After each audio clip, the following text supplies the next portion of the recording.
Hello, encouragers. I'm Rebecca Scott, wife, mother of 4, author, and owner and designer of Rebecca Scott Designs.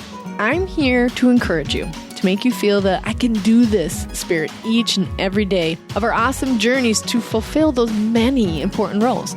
I believe we are fully equipped to execute, and I will provide you with as much knowledge and practices and systems as I can to help you understand just what I know you can do. Execute. We got this.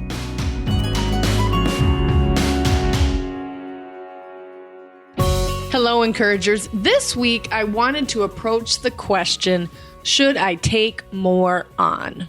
So sometimes when we're working a job and we're doing it nonstop, and then it kind of seems like we've got a good rhythm to it, and maybe we get off more at like 4 p.m. instead of 5 p.m. or 6 p.m., or it feels like we got about 6 to 8 extra hours a week when you've really defined your systems and you really are thinking, I think I do have a little bit more time.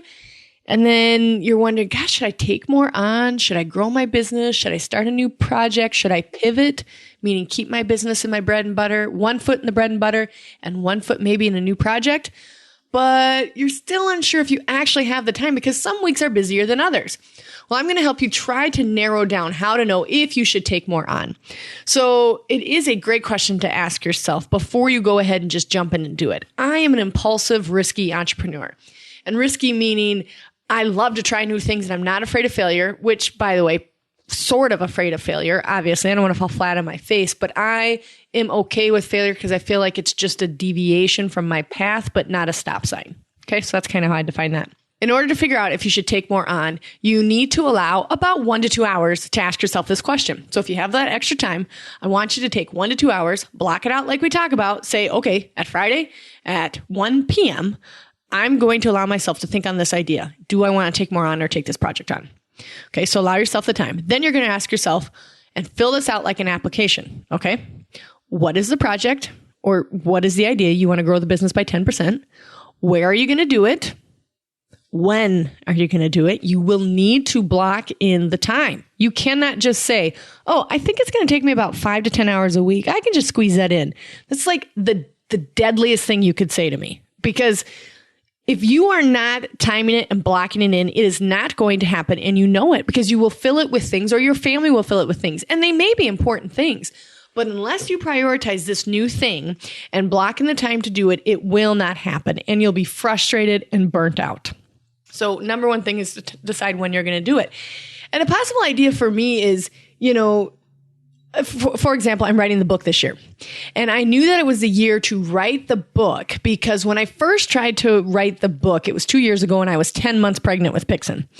And I had all these ideas and they were good, valid ideas. It's basically the same ideas I had for the book that I am writing right now.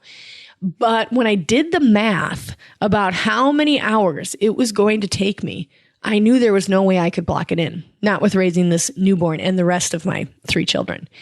And so I just had to take a really hard look and I talked it over with my husband and I realized it would take about 10 extra hours a week. And I just did not have that margin. And so I decided to push the pause button, told the publisher that we will need to wait, but I still wanted to stay on his mailing list and I still wanted to be in his eyesight because I wanted to make sure that he remembered me and that I was memorable and that I was a worthy pursuit for this book. And here I am 2 years later and actively writing the book because I have the time. Now, my systems have been really defined with my Rebecca Scott Designs, with the purses. I know who's doing what. I have an awesome team of people helping me. I was averaging about 2 to 4 extra hours a week. And I thought, that means I can experience some growth, which good gravy. We did experience growth last year, 38.2%. Word. Anyway, sidetrack. I was super excited. What would I do with these 2 to 4 extra hours? Now, I definitely could put them into my family, and I'll talk about that a little bit later, making sure that your relationships are good. But that's how I knew it was time to write the book, is I could allow the time. And so I decided what hours I was going to start writing the book. I use a fancy app on my phone that's called the tomato timer, and it gives you write for 25 minutes and you take 5 minutes off and then you write for another 25 minutes. And it's really helped me write this book, but I have blocked in the time. I got a sitter for a day and a half, my mom, help with the two little ones. Well, I helped with all of them because they had spring break. So I could have a whole day, 8 hours to write. And I did. And then I've taken some Monday mornings from 9 to noon and been writing. Sometimes I've had the children with me. Sometimes they've been with a nanny, but I have been squeezing it in and allowing the time it would need to do this project. So make sure that you are blocking in when you are going to do this. And it might be that you need to do it on Saturday mornings from 5 to 8 a.m. If you really want it that bad and it's something that you want to allow for and will get you to the next level, then block it in and make sure that doesn't interfere too much with family time if it's a worthy pursuit. But sometimes you got to do the early thing. Even with the book, I would write from 5 to 7 a.m. on Saturday and Sunday mornings. That's where I wanted to fit in because it was a worthy pursuit of what I wanted to accomplish. Then ask yourself why. And possibly this is the biggest question of all of the key decisions, which is the what, where, when, why, and how. One of the big ones is why. Why are you going to take this on? So ask yourself, do I need to take this on because I am bored with my current job? And you're probably laughing thinking, when in my life have I ever been bored? But think clearly, like, is it because that you are bored and you're spinning a little bit? Or is it because you don't want to do the nitty gritty part of your job that needs to be done? And you just want to avoid that? So you've been thinking and tinkering with new ideas instead of getting in the nitty gritty and getting past that level in your own business. So make sure your why is clearly defined because that might be what's going on. And if it's not, and you really do want to take something on, also ask your family.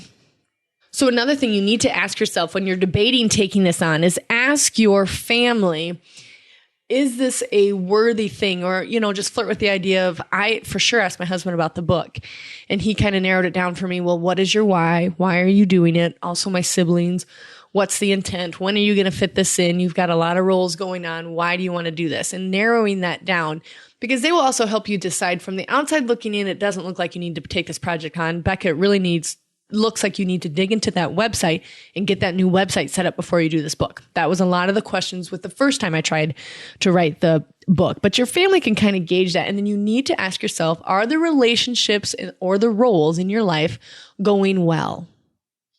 Do you feel like a stressed out mom? You probably don't need to take this on right now.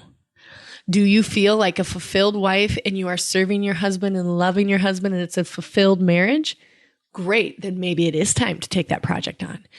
But the most important relationships in your life should be going fairly well for you to decide to take more on. Those are just really important to me, that those priorities are higher than my work priorities. Is my marriage going well? Yes. Do I feel like a fairly organized, calm, patient mother? Yes. Do I feel like this is the year to do it? Yes. Okay, so ask yourself those questions before you take it on. Or if it's not, dig into that one particular relationship, make it better, and then revisit if it's time to take that project on. Then another thing is maybe you're thinking of the project and it could be broken down into a smaller project. So for me, the book, I could have taken the approach of just doing more blog entries, which I do have a blog and we do write in it every single week. I mean, because I have a cousin working with me to help me write. She's a very good editor. So we write together and I could have done that, but I really wanted something tangible for my podcast listeners to hold and look at. Like when you're browning the hamburger and they're getting discouraged, that they could pick up my book, read it, be encouraged, and start using some of my systems and methods. So that was my worthy ideal there, is how to get the book into your hands and why I wanted to start that. But what could you, in your project, narrow down to one thing? So for example, there's a gal that I work with, super great. And she came and said, I think I've always wanted to start a journal. And it's a very competitive field, apparently. I didn't know this, but she's telling me that it's a very, very competitive field and there's lots of different journals you can buy. And she didn't really know if she had the time to do it. And I had asked her, is there any way that you could break this down into not a full journal, but something smaller? And so she just really thought and reflected on it. And what she came out with was amazing. And I've preached about it quite a few times. It's called the Goal Tracker, or it is a goal tracker. And I use it every day. Every day I pull this up and it's just a daily goal tracker to stay on track. And what you do is you submit to her your goals and then she puts them up in a nice pretty little sheet so that you can print it and check mark it every day. That is a way better use for me than filling out a big old journal. So it's called List with Purpose and it's by M. Heckle Design. And you can definitely reach out to her and get it. I just love it.